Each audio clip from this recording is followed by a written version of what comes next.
الحمدللہ رب العالمین والصلاة والسلام علی سید الانبیاء والمرسلین اما بعد فاعوذ باللہ من الشیطان الرجیم بسم اللہ الرحمن الرحیم۔ پچھلے پروگرام میں الحمدللہ سورۃ النمل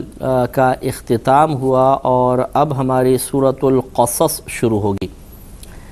یہ 20ویں سپارے کی سورہ ہے اور اس میں تقریباً 88 آیات ہیں اور یہ بھی مکی صورتوں میں سے ایک ہے۔ آپ کو بارہا ہم نے بتایا، ہر صورت کی ابتدا میں دوبارہ عرض کر دیتے ہیں کہ صورتیں دو طرح کی ہیں یا آیات دو طرح کی ہیں، بعض مکی کہلاتی ہیں، بعض مدنی کہلاتی ہیں۔ اور جمہور کا ان کی تعریف کے بارے میں جمہور کا قول یہ ہے کہ جو ہجرت نبوی صلی اللہ علیہ وسلم سے پہلے صورتیں یا آیتیں نازل ہوئیں ان کو مکی کہا جاتا ہے، چاہے کہیں نازل ہوئی ہوں، مکے میں یا مکے کے باہر، ہجرت سے پہلے ہوں۔ اور جو ہجرت کے بعد نازل ہوئیں ان کو مدنی کہا جاتا ہے، مقام کوئی بھی ہو، چاہے مکے میں، چاہے مکے کے اور مدینے کے درمیان، چاہے مدینے میں، ان کو مدنی آیات وغیرہ کہا جاتا ہے۔ تو یہ مکی صورت ہے اور مکی صورتوں میں آپ کو بتایا کہ اکثر احکام بیان نہیں ہوتے بلکہ اس میں مثالیں، ہدایت اور گمراہی کی باتیں، جہنم اور جنت کے تذکرے، کفار اور مومنین کے بارے میں فضائل و مناقب اور مذمتیں بیان ہوتی ہیں۔ اسی طریقے سے قیامت کے روز اٹھنے کے احوال، پچھلی قوموں کے واقعات۔ غرض ہے کہ اس میں زیادہ تر حصہ جو ہوتا ہے عقائد پر مشتمل ہوتا ہے۔ ان آیات میں، مکی آیات میں، مکی صورتوں میں اللہ تبارک و تعالی عقیدے کی درستگی پر زیادہ توجہ فرماتا ہے اور اللہ نے بیان فرمائی یہ باتیں۔ اور مدنی صورتیں جو ہیں اکثر یا مدنی آیات جو ہیں ان میں احکام بیان ہوئے، کیونکہ جب مدنی ہجرت نبوی کے بعد جو اسلام میں ایک تغیر و تبدل لوگوں نے دیکھا کہ تعداد میں اضافہ ہوا، جغد اور جغد لوگ داخل اسلام ہونا شروع ہوئے اور ان کے عقائد کی درستگی کا سامان ہو چکا تھا، تو اب ضرورت تھی کہ ان عقیدوں کے بعد اب اعمال کے بارے میں تعلیمات فراہم کی جائیں۔ اس حکمت کے مطابق پھر کام شروع ہوا۔ تو سورۃ القصص مکی صورت ہے، اس میں بھی یہ واقعات اس طرح کے بیان ہوں گے جن کا تعلق ہمارے عقائد سے ہوگا اور عقیدے کی مضبوطی کا سامان ان میں کیا گیا ہے۔ اس میں جو پہلا قصہ بیان ہو رہا ہے وہ وہی قصہ ہے جو موسیٰ علیہ السلام اور فرعون کا قصہ جو پہلے بھی کئی مرتبہ بیان ہوا، جس کا پس منظر ہم پہلے بھی عرض کر چکے ہیں۔ موقع محل کے اعتبار سے دوبارہ آپ کی خدمت میں مختصراً عرض کر دیتے ہیں کہ فرعون جو تھا یہ قبطی قوم کا حاکم تھا اور انہوں نے زبردستی موسیٰ علیہ السلام کی قوم بنی اسرائیل کو اپنا غلام بنا لیا تھا اور ان سے بڑی مشقت کا کام لیتے تھے، ان پہ بہت ظلم کیا کرتے تھے۔ فرعون نے خدائی کا دعویٰ کیا ہوا تھا اور یہ لوگوں کو اپنی اطاعت کی طرف جبراً مائل کرتا تھا۔ ایک مرتبہ اس نے خواب دیکھا کہ مصر سے ایک آگ نکلی اور وہ ان کے بستیوں میں آئی اور سب کو جلا دیا۔ تو اس نے اس وقت کے معبرین اور کاہنوں کو جمع کیا اور ان سے پوچھا کہ میرے اس خواب کی تعبیر کیا ہے۔ انہوں نے کہا اس کی تعبیر یہ ہے کہ مصر سے ایک نوجوان، ایک لڑکا برآمد ہوگا جو تمہاری اس حکومت کے زوال کا سبب بن جائے گا۔ اس سے فرعون جیسے ناقص العقل نے یہ فیصلہ کیا کہ پھر اس کا مطلب یہ ہوا کہ ہم مصر میں پیدا ہونے والے ہر لڑکے کو قتل کر دیں تاکہ نہ وہ پیدا ہو نہ ہم تک آئے۔ یہ ناقص العقل اس وجہ سے تھا کہ اس سے سوال کیا جانا چاہیے تھا، یہ اس کی عقل میں آنا چاہیے تھا کہ یہ جو کاہنوں نے تعبیر بیان کی ہے یہ سچی ہے یا جھوٹی۔ اگر جھوٹی ہے تو پھر فکر کس بات کی، اگر سچی ہے کہ ایسا ہوگا تو پھر ضرور ہوگا، چاہے تم قتل کرتے رہو تو کیا فائدہ قتل کرنے کا۔ لیکن بہرحال اس کے ذہن نے کام کیا اور اس نے قتل کا حکم دے دیا کہ جتنے لڑکے پیدا ہوں سب کو قتل کیا جائے، بچیوں کو چھوڑ دیا جائے۔ اب جب موسیٰ علیہ السلام کی پیدائش ہوئی تو آپ کی والدہ بہت گھبرائیں کہ اس کو تو پھر فرعون مار دے گا۔ 3 مہینے تک آپ کی والدہ نے ان کو دودھ پلایا، 3 مہینے تک، اور اس زمانے تک اس بچے کو پوشیدہ رکھا۔ پھر آہستہ آہستہ محلے والوں کو پتہ چل گیا۔ جب یہ دودھ پلاتی تھیں تو موسیٰ علیہ السلام روتے بھی نہیں تھے،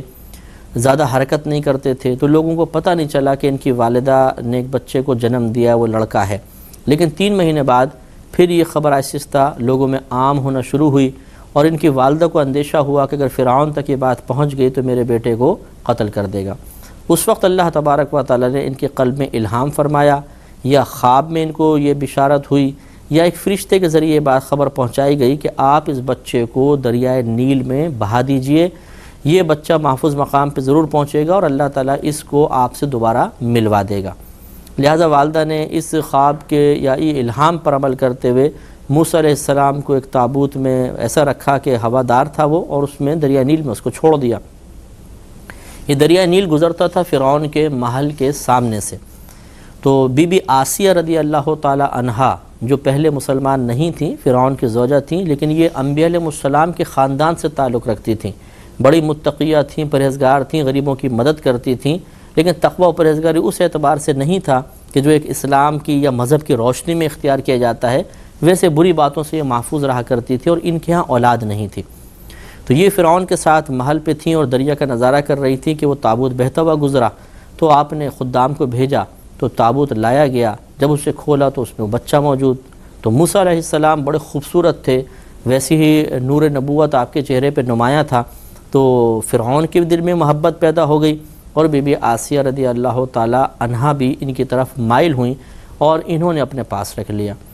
اب جو ان کے درباری تھے ان کو تشویش ہوئی، انہوں نے کہا کہ بھئی اگر یہ وہی لڑکا ہوا تو یہ تو بعد میں بڑی گڑبڑ ہوگی۔ تو فرعون نے یہ سوچا کہ اس کو قتل کیا جائے۔ تو بی بی آسیہ رضی اللہ تعالی عنہا نے پھر یہ عقلی طور پہ دلیل دی کہ یہ دیکھیے آپ نے جو خواب دیکھا ہے یہ بچہ ایک بڑا بچہ معلوم، کیونکہ موسیٰ علیہ السلام بہت تیزی کے ساتھ بڑھتے تھے، تو یہ ابھی صرف 3 مہینے کے تھے، لیکن لگتا تھا سال سے زیادہ کے ہیں۔ تو انہوں نے کہا کہ دیکھیں یہاں 2 باتوں پہ آپ کو غور کرنا چاہیے۔ ایک بات تو یہ کہ ہو سکتا ہے یہ کہیں دور علاقے سے کسی نے ڈالا ہو اور وہاں سے بہتے ہوئے آئے ہوں، تو یہ مصر کے تو ہوئے ہی نہیں۔ جب نہیں ہیں تو کاہنوں نے تو یہ کہا تھا کہ مصر میں وہ بچہ پیدا ہوگا اور وہ نقصان کا باعث بنے گا، تو اس کے بارے میں چونکہ کنفرم نہیں ہے کہ یہ مصر سے تعلق رکھتا ہے، تو ہم کیوں اس کے بارے میں تشویش میں مبتلا ہوں۔ دوسری بات یہ ہے کہ یہ خواب دیکھے ہوئے جتنا آپ کو عرصہ ہوا، یہ بچہ تو اس خواب سے پہلے پیدا ہوا ہے، تو اس کا مطلب یہ ہے کہ یہ وہ بچہ نہیں ہو سکتا۔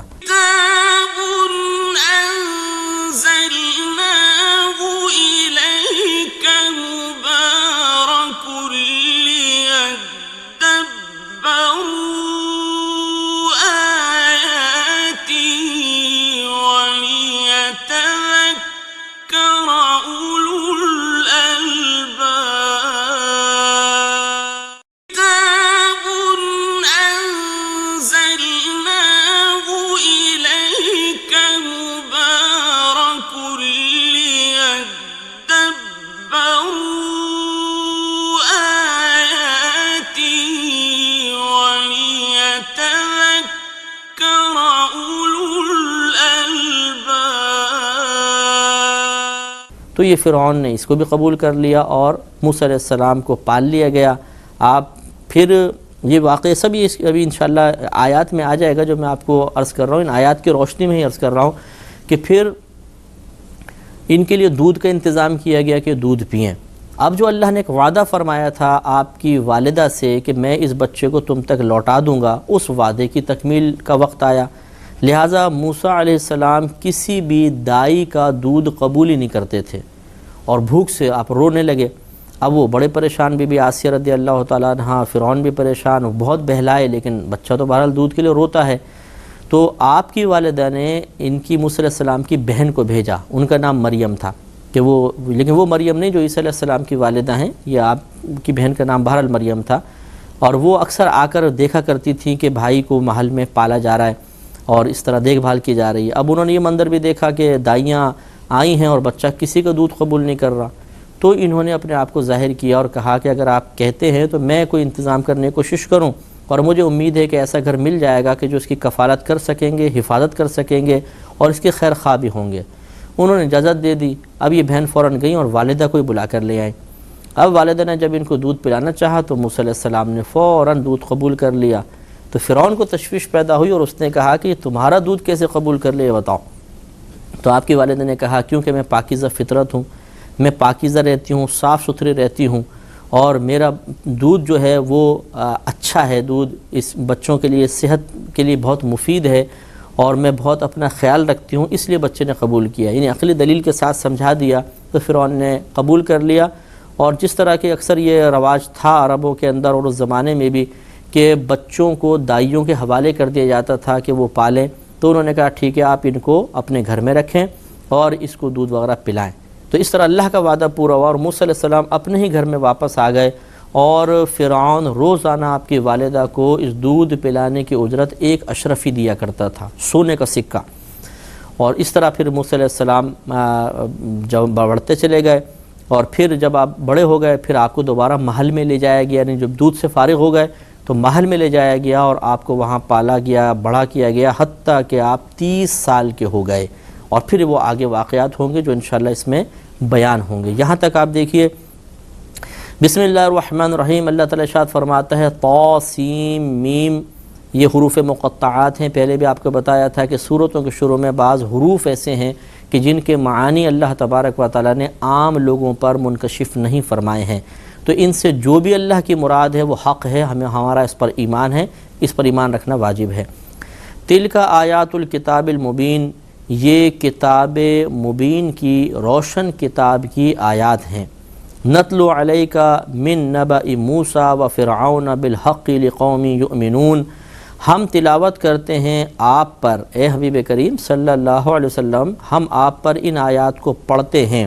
من نبأ موسیٰ و فرعون، فرعون اور موسیٰ کی خبر کو آپ کے سامنے بیان کرتے ہیں، بالحق، حق کے ساتھ، یعنی جو سچی خبر ہے، حق خبر ہے فرعون اور موسیٰ کی، وہ آپ کے سامنے بیان کرتے ہیں، لقوم یؤمنون، ان لوگوں کے لیے جو ایمان رکھتے ہیں۔ یہ بڑی نفیس بات ہے کہ اللہ تبارک و تعالیٰ نے اپنے حبیب کریم پر یہ قرآن نازل فرمایا اور یہ اشارہ فرما دیا کہ ان تمام چیزوں کو سننے کے بعد نصیحت حاصل کرنے اور ایمان کی مضبوطی کی توفیق اسی کو حاصل ہوگی جو صاحب ایمان ہوگا۔ بہت سارے کفار وغیرہ ایسے ہوں گے جو ان واقعات کو سننے کے باوجود، اللہ تعالیٰ کی عظمت و قدرت پر دلائل جاننے کے باوجود ایمان کی سعادت حاصل نہیں کر سکیں گے۔ ان فرعون علا فی الارض، بے شک فرعون نے زمین میں غلبہ پا لیا تھا، وہ بلند ہو گیا تھا، وجعل اہلہا شیعا، اور اس نے اس زمین کے اہل کو کہ ایک گروہ کو پکڑ لیا تھا، اپنے تابع بنا لیا تھا، یستضعف طائفۃ منہم، یہ وہ ان کو کمزور گمان کرتا تھا کہ یہ کمزور ہیں، منہم یذبح ابناءہم، ان کے بیٹوں کو وہ ذبح کر دیتا تھا، ویستحیی نساءہم، اور ان کی عورتوں کو زندہ رکھتا تھا۔ تو یہ جو سے ہم نے بتایا تھا کہ بنی اسرائیل کو اس نے اپنا مغلوب بنا لیا تھا، اور پھر وہ خواب کا پورا قصہ یہاں بیان نہیں ہوا، وہ پچھلے آیات میں تھا کہ خواب دیکھا اور پھر اس نے لڑکیوں کو زندہ رکھنے کا حکم دیا، لڑکوں کو مارنے کا حکم دے دیا۔ انہ کان من المفسدین، بے شک وہ فرعون مفسدین میں سے تھا، فساد پھیلانے والوں میں سے تھا۔ وَنُرِيدُ، اور ہم نے ارادہ فرمایا، ان نمنا علی الذین استضعفوا فی الارض، کہ ان کمزور لوگوں پر احسان فرمائیں، کہ بنی اسرائیل کو اس کے چنگل سے چھڑائیں، اس کا ہم نے ارادہ فرمایا۔ وَنَجْعَلَهُمْ أَئِمَّةً وَنَجْعَلَهُمُ الْوَارِثِينَ، اور ہم نے اس بات کا ارادہ فرمایا کہ ہم ان کو مقتدا بنا دیں، ان بنی اسرائیل کو پیشوا بنا دیں کہ لوگ ان کی پیروی کریں، ان کے پیچھے چلیں، اور ہم انہیں ملک اور مال وغیرہ کا وارث بنا دیں۔ تو اللہ نے ارادہ فرمایا کہ اب یہ فرعون کو ضرور ٹوٹنا چاہیے، بنی اسرائیل آزاد ہونی چاہیے، بنی اسرائیل کو حکومت ملنی چاہیے، لوگوں کو ان کے تابع کر دیا جائے گا اور ان لوگوں کو ہدایت دیں گے، اس کا اللہ نے ارادہ فرمایا۔ تو آپ یہ دیکھیے جب اللہ تعالیٰ کسی چیز کا ارادہ فرما لیتا ہے تو بعض اوقات فوری طور پہ کسی کام کا ارادہ فرماتا ہے تو فوراً مارز وجود میں آ جاتا ہے، اور کبھی اس کا ارادہ ہی ایسا ہوتا ہے کہ وہ مثلا جیسے موسیٰ علیہ السلام کے ذریعے فرعون کا زوال،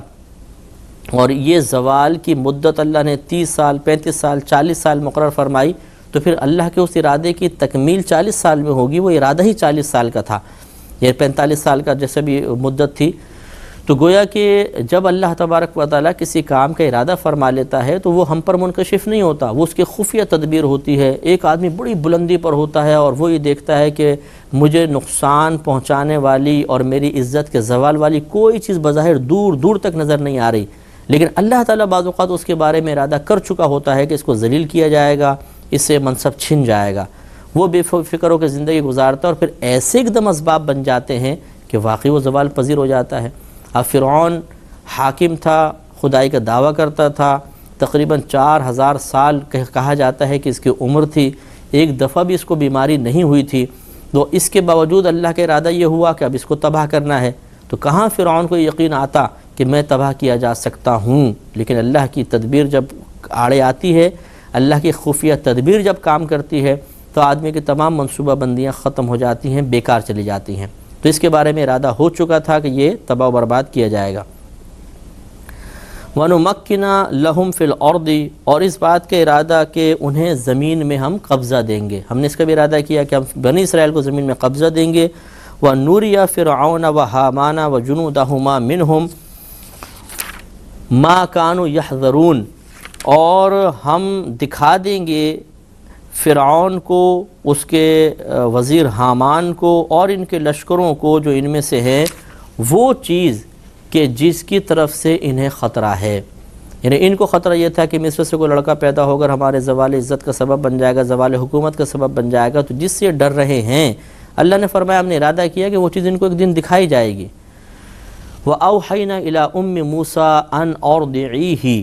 اور ہم نے الہام فرمایا موسیٰ کی والدہ کی طرف کہ وہ اسے دودھ پلائیں۔ یعنی موسیٰ علیہ السلام پیدا ہوئے، وہاں فرعون کا حکم تھا لڑکوں کو قتل کیا جائے گا، اب کیا کریں؟ بچہ پیدا ہوا، لڑکا پیدا ہوا، تو الہام ہوا کہ آپ اس کو فی الحال دودھ پلائیے۔ موسیٰ علیہ السلام کی والدہ کا نام یوحانز لکھا ہے، یوحانز، یا واو حا الف نون اور ذال، یوحانز، اور آپ حضرت یعقوب علیہ السلام کی اولاد میں سے ہیں، نسل میں سے تھیں۔ تو بہرحال آپ نے دودھ پلانا شروع فرمایا۔ اللہ نے فرمایا کہ ہم نے وحی کیا، وحی نہ مانے وحی، لیکن وحی چونکہ نبی کے ساتھ خاص ہوتی ہے اس لیے اس کا ترجمہ الہام والا کیا جاتا ہے کہ ہم نے موسیٰ کی والدہ کو الہام فرمایا کہ وہ اس بچے کو دودھ پلائیں۔ فَإِذَا خِفْتِ عَلَيْهِ، پھر جب تجھے اس بچے پر خوف ہو، تجھے خوف محسوس ہو، یعنی جب تو یہ محسوس کرے کہ پڑوسیوں کو پتہ چل گیا ہے بچہ بڑا ہو رہا ہے، آوازیں آنا شروع ہو جائیں لوگوں کو کہ بچہ اس گھر کے اندر لڑکا کوئی ہے، یا کسی طرح لوگ اس پر مطلع ہو جائیں، تو فَأَلْقِيهِ فِي الْيَمِّ، تو اسے دریا میں ڈال دینا۔ وَلَا تَخَافِي، اور خوف نہ کرنا، وَلَا تَحْزَنِي، اور نہ کسی قسم کا غم کرنا، یعنی یہ خوف کہ شاید بچہ ڈوب نہ جائے، کوئی اس کو جانور نہ کھا لے، اور نہ کوئی غم کرنا کہ اب بچہ مجھ سے جدا ہو رہا ہے، اب میں کیا کروں گی، کیسے میں اپنے بچے کو بعد میں دیکھ سکوں گی، ان چیزوں کا کوئی تم خوف یا غم نہ کرو۔ کیوں؟ اِنَّا رَادُّوهُ إِلَيْكِ، بے شک ہم لوٹا دیں گے اس بچے کو تیری طرف، یہ ہمارا وعدہ ہے۔ تو تم خوف ہلاکت کا نہ کرو کہ لوٹنا اسی وقت ہوگا جب یہ ہر قسم کی ہلاکت سے محفوظ ہوگا، اور جب یہ بچہ کچھ عرصے بعد تمہارے پاس آ ہی جائے گا تو پھر غم محسوس نہ کرو کہ وقتی طور پہ یہ جدائی ہے۔ وَجَاعِلُوهُ مِنَ الْمُرْسَلِينَ، اور ہم اسے رسولوں میں سے بنا دیں گے۔ یہ اللہ نے دل میں الہام فرمایا، یہ خواب میں یہ بات والدہ کو بتائی گی۔ انہوں نے وہی کیا کہ 3 مہینے تک اس بچے کو دودھ پلایا، اور پھر وہ جب ظاہر ہونا شروع ہوا تو دریا میں ڈال دیا۔ اس سے آگے کا واقعہ انشاءاللہ